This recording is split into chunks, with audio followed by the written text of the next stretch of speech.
આજના દિવસ માટે બાઇબલમાંથી વચન યોહાનનું પુસ્તક અધ્યાય 21 વચન 17 મારા ઘેટાને પાડ. આ તો ઉત્પન્ન કરવામાં આવતો પ્રેમ છે. પરમેશ્વરનો પ્રેમ સર્જન કરાયો નથી, તે તો તેમનો સ્વભાવ છે. જ્યારે આપણે પવિત્ર આત્મા દ્વારા ખ્રિસ્તનું જીવન આપણામાં પ્રાપ્ત કરીએ છીએ, ત્યારે પવિત્ર આત્મા આપણને પરમેશ્વર સાથે એક કરે છે, જેથી તેમનો પ્રેમ આપણામાં પ્રદર્શિત થાય છે.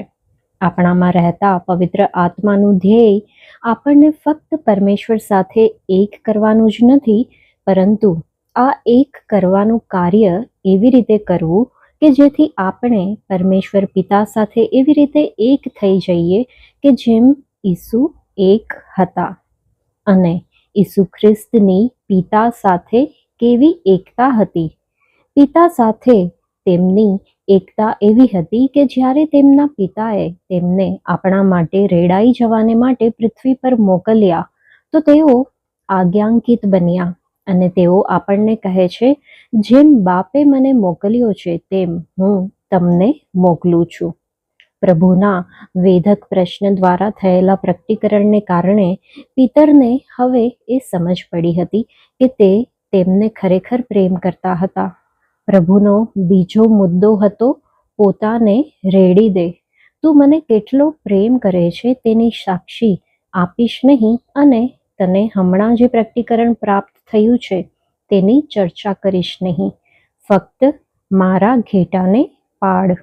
ઈસુના કેટલાક ઘેટા બહુ વિચિત્ર અને અસાધારણ છે. કેટલાક મેલા, ગંદા અને અવ્યવસ્થિત છે.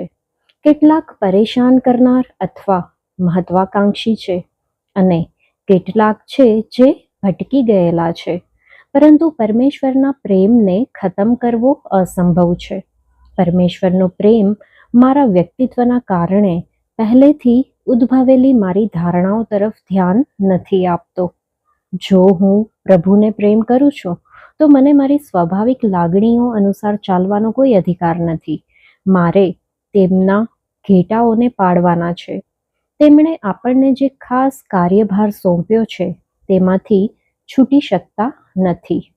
તમારી પોતાની સ્વાભાવિક લાગણીઓ, સહાનુભૂતિઓ અથવા સમજ અનુસાર ચાલવા દ્વારા પરમેશ્વરના પ્રેમની નકલ કરવાથી સાવધાન રહો.